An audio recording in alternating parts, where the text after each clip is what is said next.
I am Dr. Amarjit Kaur. I am Professor of Accounting and Dean, Faculty of Commerce and Management at Gurugram University, Gurugram. I am very happy to connect with you today to discuss Bill's Journal. So, as the name suggests, this is a journal book which deals with bills. So, what are bills actually? So, bills receivables or bills payable, there are two types of bills issued by the businesses or received by the businesses, right. So, this is a special purpose book or subsidiary books to record only those transactions which pertains to bills, right.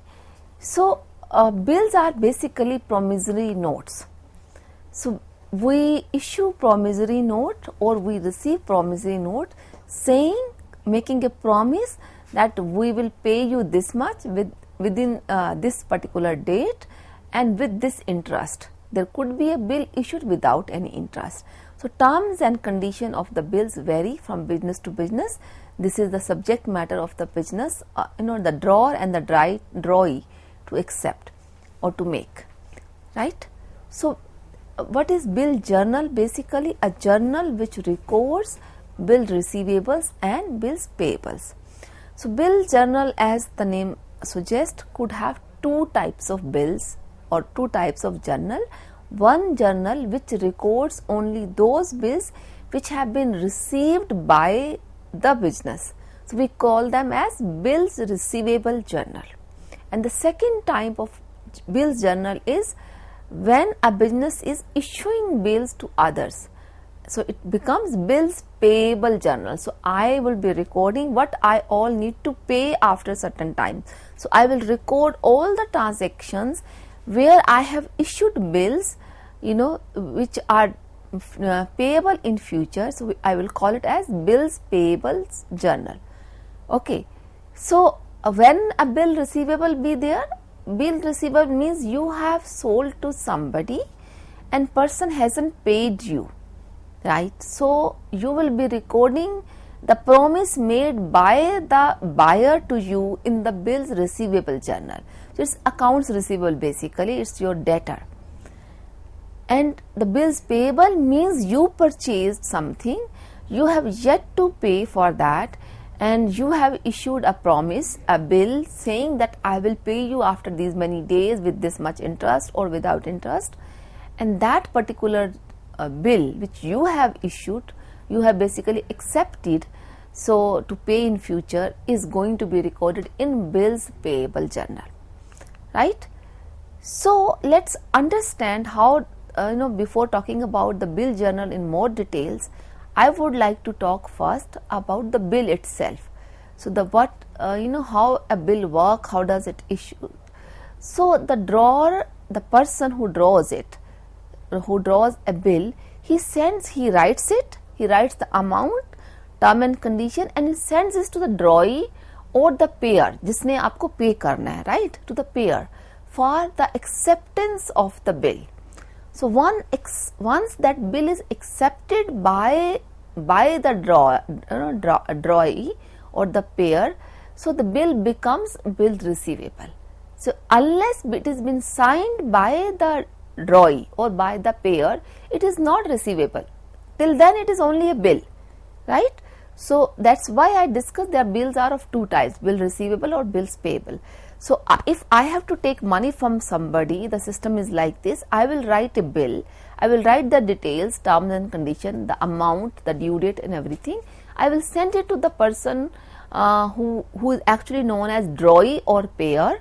He or she will accept it and will send it back to me, and then it becomes bill receivable, right. And for the person who is drawer, who is payer basically, for him it becomes bills payable, and for me it will become bills receivable. So, the same bill will be bills payable for someone and bills receivable for other.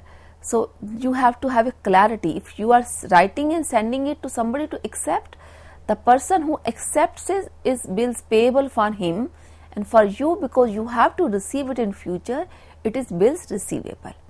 Okay. Now, there are few important points regarding bills, so which I want to discuss. Number one, that the drawer can treat the bill in the following three ways. Number one, the person can retain it till maturity, right? So, the drawer who is writing the bill, he can actually accept it. Once it is accepted and received to the person, he can retain it till maturity and will receive the money from the payer, in the future date on its maturity, whichever the date it comes out to be. The second possibility is that the person who has the bill, he gets it discounted from the bank, right? The drawer can actually go to bank. He is in need of money. He can go to bank and request for discounting the bill. So, bank charges certain commission on that amount. Let's say the bill is for 10,000 and bank is charging 1%. So, 1% of 10,000 would be 100 rupees. So, bank will charge 100 rupees and will pay you 9,900. You were in need of money, you cannot wait till the maturity date, so you have this option. So, drawer has the option, number one, to retain it till the maturity date, and number two, to get it discounted from the bank as soon as he or she has the need for money. And the third option is that we get it endorsed in the favor of another person. So, what does it mean? Endorsement of bill means that I received it. So, to me it is bills receivable, but I am into a business, I am buying and I am selling. So, I received this bill because I sold to somebody, right? I sold to somebody, the person did not pay me, I wrote a bill, I sent it to the person, he accepted and sent it back to you. So, this becomes bills receivable for you and bills payable for him, right, who sent to you after signing it, after accepting it. Now, you have the bill, it has the amount, let's say 10,000. Now, you have purchased something on credit, right? So, you purchased it on credit and you didn't have money to pay, or you may have the money, you want to use this particular bill which was accepted by someone else and was sent to you for 10,000 rupees. And you purchase something for 12,000 from somebody. So, you said, okay, here is 2,000 as cash, and for the remaining 10,000, here is the bill, 10,000, right. So, you gave that 10,000 bill to him. The person will wait till maturity and will get the 10,000 money, 10,000 rupees from the drawee on the maturity date. Now, the same option, this person whom you have endorsed, he has to, and he can go to bank or in the open market and can get it discounted. So, this discounting can take place for multiple times, right. So, bill is discounted first. So, then by the person whom it was primarily issued, but he has reissued it to somebody. So, it was with him, but he didn't get a discount. So, he issued it to somebody. So, the person goes to the bank and gets it discounted, but the same person may endorse it further. So, re-endorsement is further possible. So, but certainly in that case, this is not discounted, only the bill which is with the business can be further endorsed. If I have already discounted, means it is not my asset anymore. So, bills are asset to the person who received it. So, bill receivables are assets, bills payables are liabilities, right. So, three different options we discussed that a drawer can exercise, which I hope you are clear about. The second point I want to make about the due date. There can be two situations, that when the due date comes, the bill can be honored by the person who issued it or can be dishonored, right. So, the bill can be with the bank or can be with the business itself.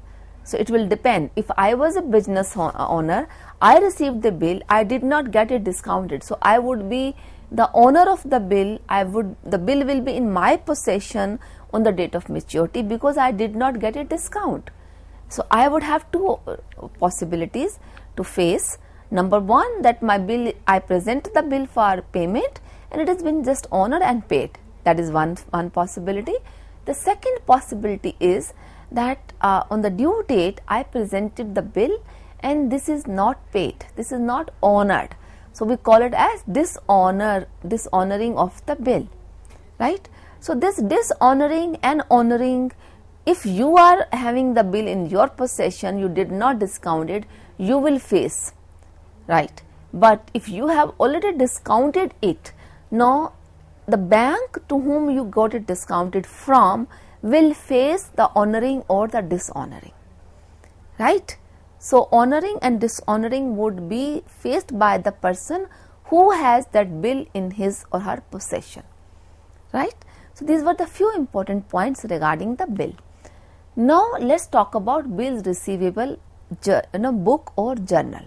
So after talking about in journal that what the bills are, how do they work, so the next thing I want to talk is the bills receivable journal or bill receivable book. You can call it either by either of the two. So it's a special purpose book to record transaction which pertains to bills or promissory notes received against credit sales. As I explained it to you few minutes ago, that whenever we have credit sales, only then a bill or promissory note is been issued, right? If there was sales, there were sales on cash, then certainly there is no question of issuing a bill or any promise or any promissory notes. So bills are generally a promissory notes that gives you a legal right to receive the money in future. So the bill receivable only deals with the bills which are received by the business because of the credit sales. Here is the format of the bills receivable book. It is generally the 6th column, but we can add a 7th column for remarks or analysis. The first column, as the slide shows you, is date. So the date column would have the date written in this. So date of the bill received, then from whom we received the bill. So the party to whom we have sold on credit, the name of the party, name of the business would be written. Let's say we sold it to Simran and Company. So we will write Simran and Company here. Then we have the third column, the term. Term is generally the due day, like term of months, 60 days, 90 days, 45 days. What is the length of the duration of the bill, right? So it would be written here in the third column. In the fourth column, we will write the due date, and the fifth column would have ledger folio number, and the last column would have the amount which pertains to that particular bill, right? So few businesses do add one more column for analysis purpose. They write remarks or analysis. It's up to us. We can create that column. As I said, it's not mandatory for any business to keep subsidiary books. So since bills book is also a subsidiary book, a special purpose book, we need not to have this book. And so generally the format can vary from one business to business. What I am discussing is it's a most accepted one. In journal this is the format we use, right? So this was about bills receivable. Now we will talk about bills payable book. So bills payable is just opposite to bills receivable. So it's also a special purpose book or special purpose journal to record those transactions which pertains to bills or promissory notes issued against credit purchases, right? So you have issued, you have accepted, somebody else have sent to you, and you have accepted and sent back. For you it becomes bills payable. For the person from you whom you have purchased, so for him or her it becomes bills receivable, and for you it is bills payable. So this is again a special purpose book, and the format of the bills payable book is also almost similar with the bills receivable book. The only difference would be here who has given to whom we have given this bill. So first column would be date. We will write the date of the month. Generally businesses would have this particular book written on monthly basis. Most of the special books are written on monthly basis. So in the first column date, we will write the date when we accepted the bill. Mind you, you are writing a bills payable book, right? And you would have accepted it. You would have accepted it and had sent it to the person who sold to you. So you have purchased. So your supplier. So businesses may have 100 and 1000 of suppliers, right? So we will write the date and we will send it to the supplier who sold to us. So this is the first thing. The second, the person who sold to us, his name, which means to whom you have issued, his name or the name of the business, name of the company, name of the firm, proprietorship or partnership, whichever is applicable, is going to be written in the second column. So that's why we call it as to whom we have given this bill for. Then the third column would have the terms. So as per the terms written by the seller to you, you have accepted, right? So what are the terms you have accepted? You will write the term. Term could be 45 days, 60 days, with interest, without interest. Those details are written in the term column. The third column is the due date. So due date is generally the date plus the 3 grace days. So we will write the due date here when the bill is actually to be paid. So this is your bills payable. So this date will give you an idea that you should have amount available. You should have X amount, Y amount available with you on a particular date. So this bill book, the bill payable book, will help any business to plan the liquidity, right? Bills receivable and bills payable together, they plan to help us, they help us in planning our liquidity, because you have to pay after certain time and you have to receive as well in your receivable book, right? So you should have enough cash to honor the bill. So this due date is a signal, for anyone to plan, to make a cash budget. When we are making a cash budget, we do refer to this date, these dates. So we would have different dates and how much amount is to be paid on a particular date. That much amount we should have in our hand on the day of the bill.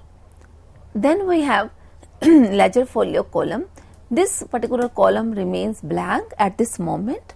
It is going to be filled when we prepare our ledger book. So this is just for reference. When auditors comes, they check our records. In case they want to verify a particular transaction, they will refer to the ledger folio written number here. This would be kept blank at the time of recording in this book. We will fill this particular column when we are actually writing our ledger book, our accounts. So this is the ledger folio column. The last column is amount column. Here the total amount payable. This gives you exactly the amount you have to pay.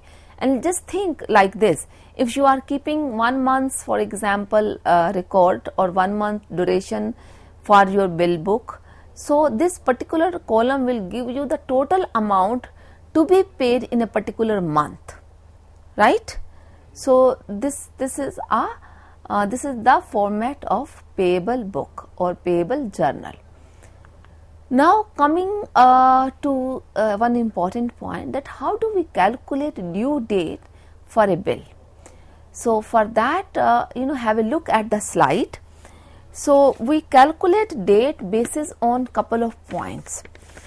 So if you look at the slide carefully, the first column is serial number, right? The second column is date of the bill drawn. So when the bill has been drawn. The third column is period. The fourth column is the grace period or grace days. The last column is due date.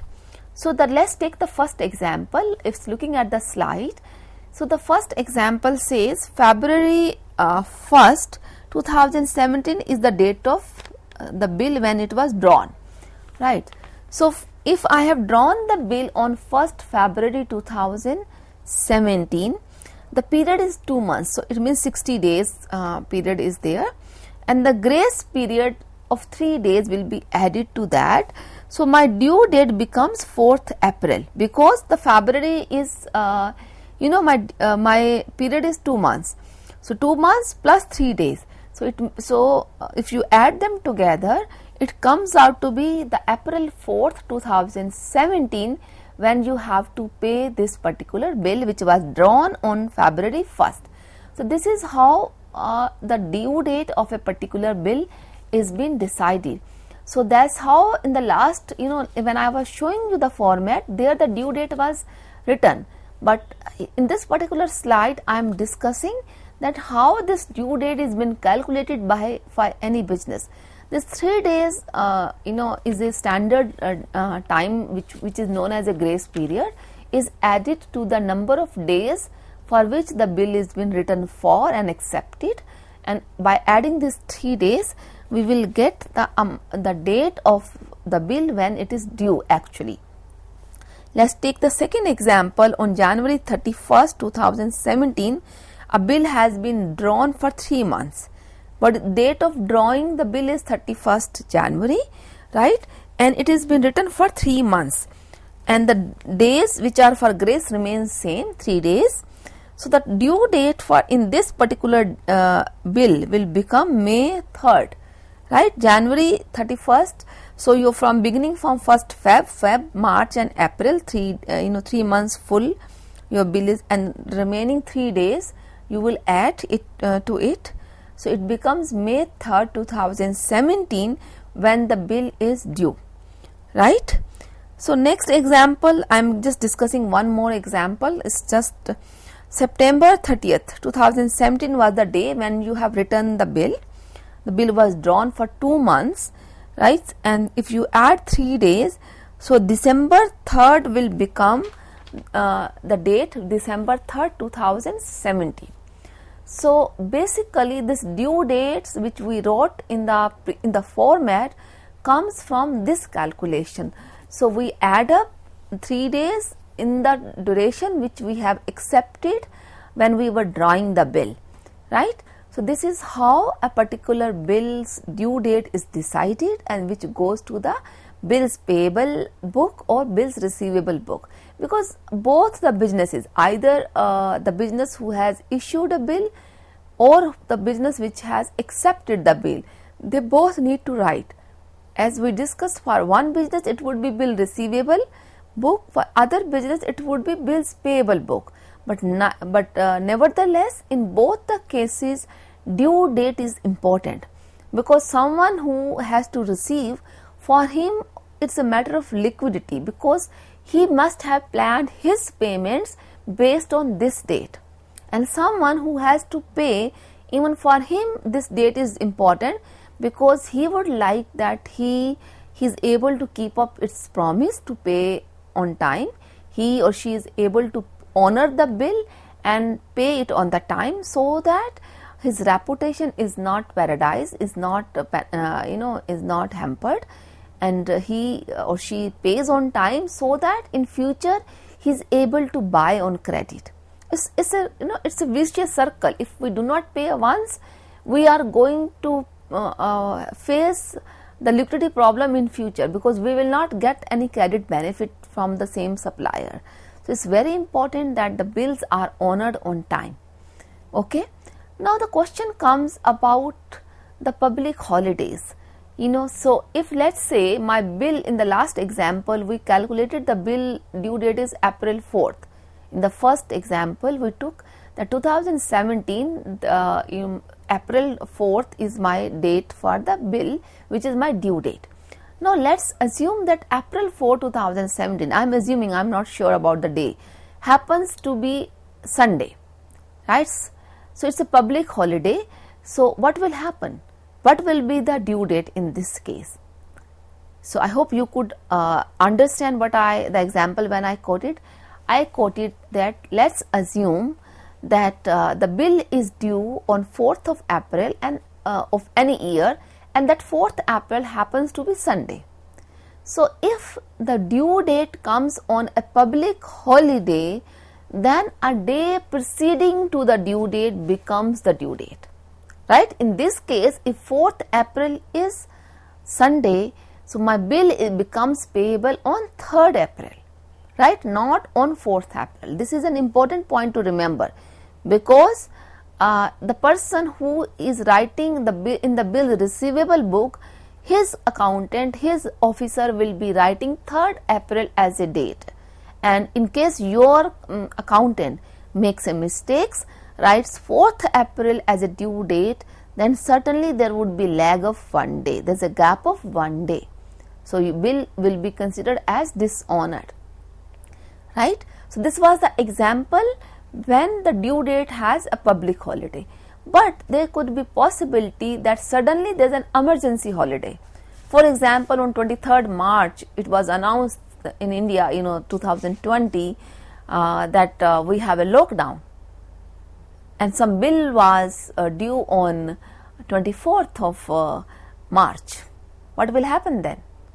Everything was closed, and this is a fact. We have a reality, so we all faced it, and I hope you all would be able to remember and recall this example. 23rd evening, Prime Minister of the country announced that we have a complete lockdown. Everything was shut down for a couple of weeks, right? What will happen to the bill which was due on 24th of March, 25th of March, 26th of March? What is the answer here? The answer is, here the succeeding date for after the emergency holiday would be taken as due date. So my due date will be changed to the succeeding date. Succeeding date here, it was after weeks, but in generally, there's a flood, there's an earthquake, there's some sudden problem, some strike, etc., etc. So what we do, we make the next day as, that is succeeding day, as due date. So I hope you could understand what a bill book is, what is the bill receivable book, bills payable book, what are their formats, how do we record the transaction in the bills payable and receivable books, and how do we calculate due date for bills. So I tried my level best to explain all these concepts. Hope I served the purpose. Thank you very much.